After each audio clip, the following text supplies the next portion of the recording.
আসসালামু আলাইকুম এভরিওয়ান। আশা করছি সকলে ভালো আছেন। আজকের এই ভিডিওতেই শেয়ার করতে যাচ্ছি আপনাদের মাঝে অ্যাবাউট এর ২ টি খুঁটিনাটি ব্যবহার। এই ২ টি খুঁটিনাটি ব্যবহার ইংরেজি বলার ক্ষেত্রে অবশ্যই আমাদেরকে লক্ষ্য রাখতে হবে। এই ২ টি বিষয় যদি আমরা জানি তাহলে এই অ্যাবাউট ওয়ার্ডটির ধারণাটা ক্লিয়ার হয়ে যাবে। তো চলো আজকের এই ভিডিওতে আমরা দেখি অ্যাবাউট এর ব্যবহার। অ্যাবাউট এর ১ম ব্যবহার হচ্ছে reverb plus about to plus উইয়া। অর্থাৎ আমরা এখানে অ্যাবাউট টু ইউজ করব। তার আগে আমরা এখানে রিভার্ব ইউজ করব। অ্যাবাউট টু এর আগে। অ্যাবাউট টু মানে হচ্ছে কোনো কিছু ট্রাই করতে যাচ্ছি। অর্থাৎ কোনো একটা কাজ করতে যাচ্ছি কিন্তু তা করা হচ্ছে না। এইরকম বুঝাতে আমরা অ্যাবাউট টু ইউজ করব এবং অ্যাবাউট টু এর আগে আমরা একটা রিভার্ব আনবো। তাহলে কিছু আমরা উদাহরণ দেখি যাতে একদম ক্লিয়ার হয়ে যায়। যেমন আমি প্রায় খেতে যাচ্ছি। I am about to eat. আমি প্রায় লিখতে যাচ্ছি। I am about to write. আমি প্রায় আসতে যাচ্ছি। I am about to come. আমি প্রায় খেলতে যাচ্ছি। I am about to play. সে প্রায় শিখাতে যাচ্ছে। He or she is about to teach.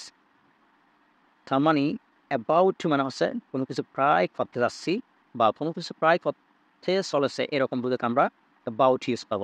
R about এর পরিবর্তে আমরা going to ইউজ করতে পারি। ওকে, দেন এখন যদি আমি প্রায় করতে যাচ্ছিলাম, প্রায় খেতে যাচ্ছিলাম, এরকম বোঝাতে আমরা রিভার্ব ওয়াজ ওয়ার আনবো অ্যাবাউট টু এর আগে। তাহলে ২ টি উদাহরণ দিতেছি।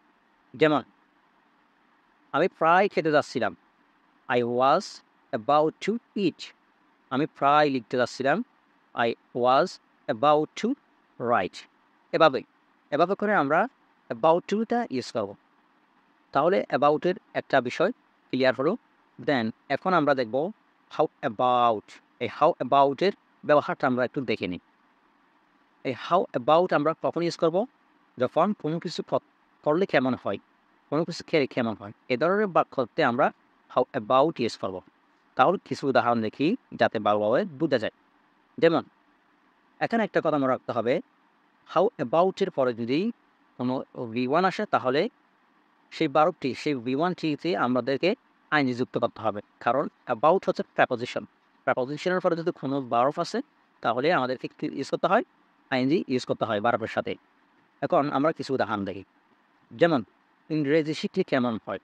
How about learning English? Football খেললে কেমন হয়? How about playing football?